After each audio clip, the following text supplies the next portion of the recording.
It just dropped. Yo, no, hold on. Where's my come here, give me stupid. I can't wait. I've been waiting on this game right here, boy. The Terrifier. Woo! I thought they would never come out with this. What's going on, y'all? Listen, this is something I don't normally do, but we had to do it, all right? 5 horror movies that need to be games now. Not later, not tomorrow, today. Now I'm gonna start off by saying, as someone who loves the horror game genre, I always look for the more innovative type of games to come out. But I think there's some movies out there that got the premise to make something beautiful. Are you ready to hop into my first select one?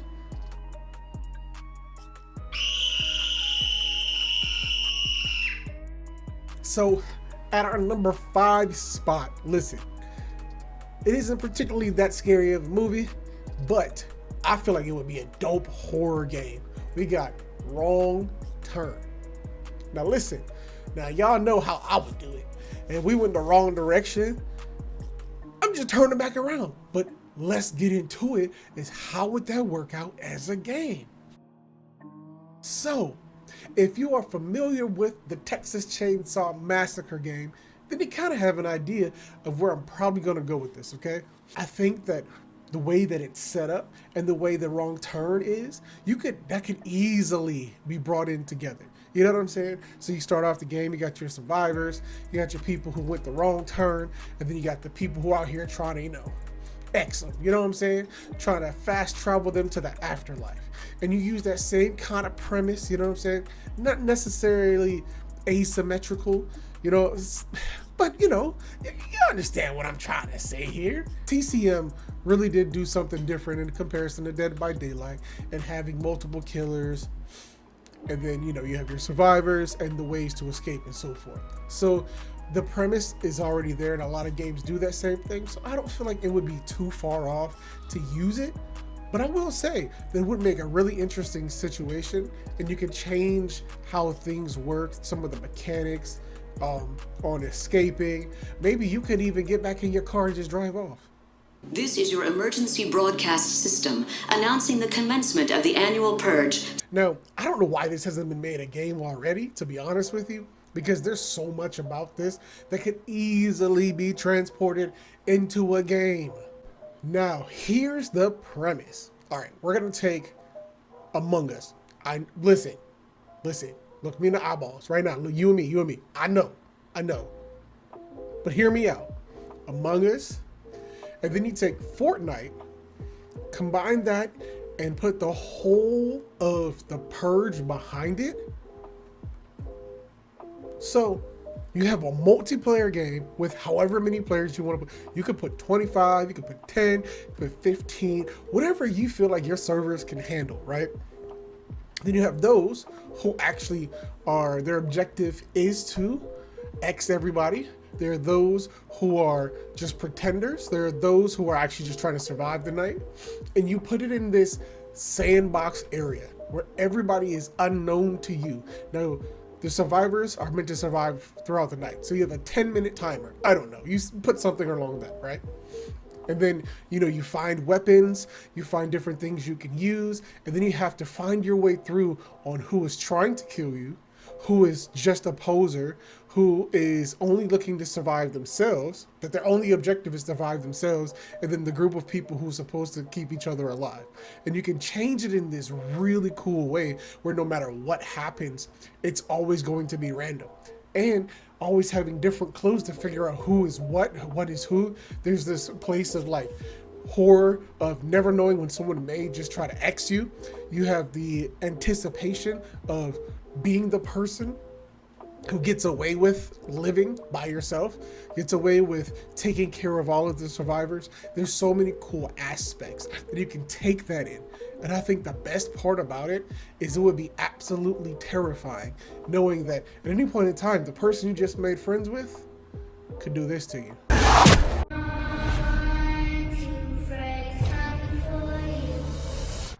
Nightmare on Elm Street. Not that Nightmare on Elm Street, okay? I didn't even know that they made that a game, but we're talking about an actual Nightmare on Elm Street. So we could give a really good premise to this one that would make it a fantastic horror game, because Freddy is super iconic. I mean, he's already in Dead by Daylight, so why not just take what we know of him already, put him into a game, and there's so much you can do with him.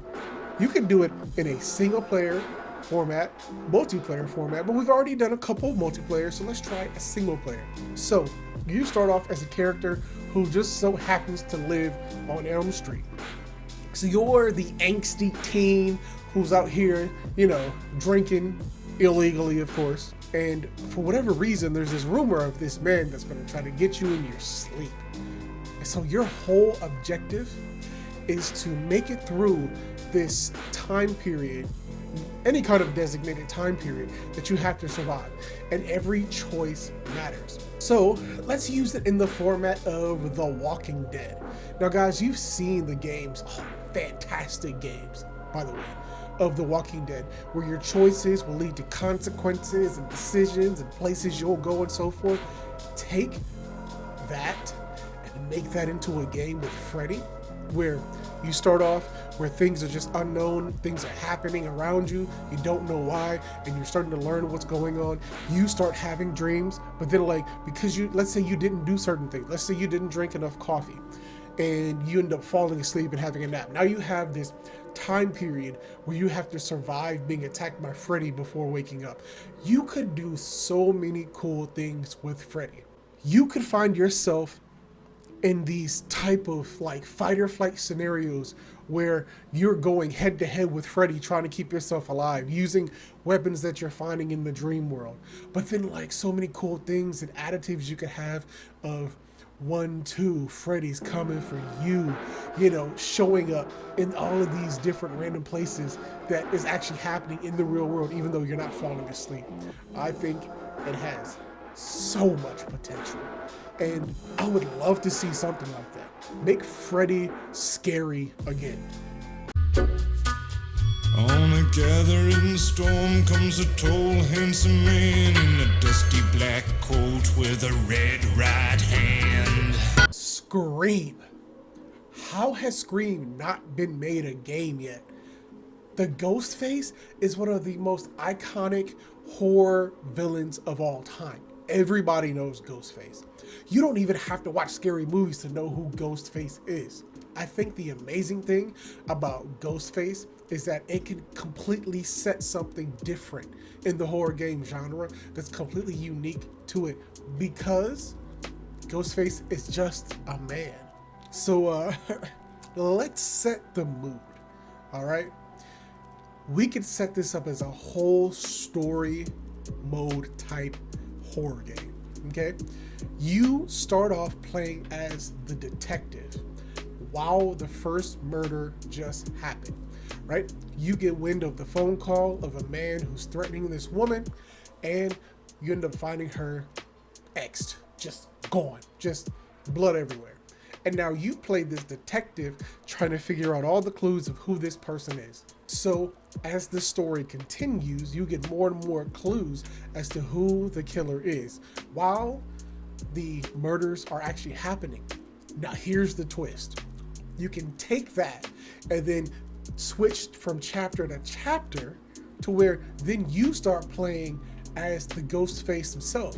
Now you can follow the lore. Spoiler alert, that there was actually 2 people who was playing Ghostface several times, but you don't have to. You could do it just a singular person or 2 people, but then you can play as Ghostface and plot out how you're going to proceed in doing this murder. So during that chapter of becoming Ghostface, you make the actual phone calls, you set yourself up on which way you're going to enter whatever place you're in, what you're going to do to actually murder that person. And then the objective is to get away before the detective catches you at the end of each one of these murders.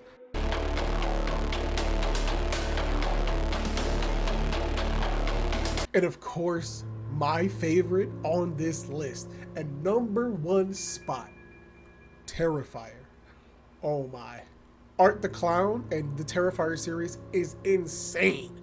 It is brutal. If you haven't watched it and you're kind of like, blood and guts and things like that kind of make me sick, don't.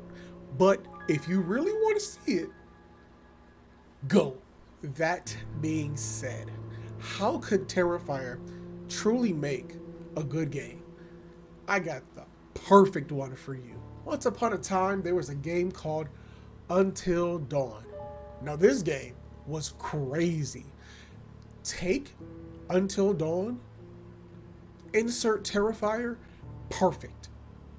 The things that could happen in a game with the Terrifier are crazy because we know, spoiler alert, he's kind of immortal. So you take all of these different survivors or these different people randomly and put them in this scenario where the choice is to stick together, split up, face him, not face him.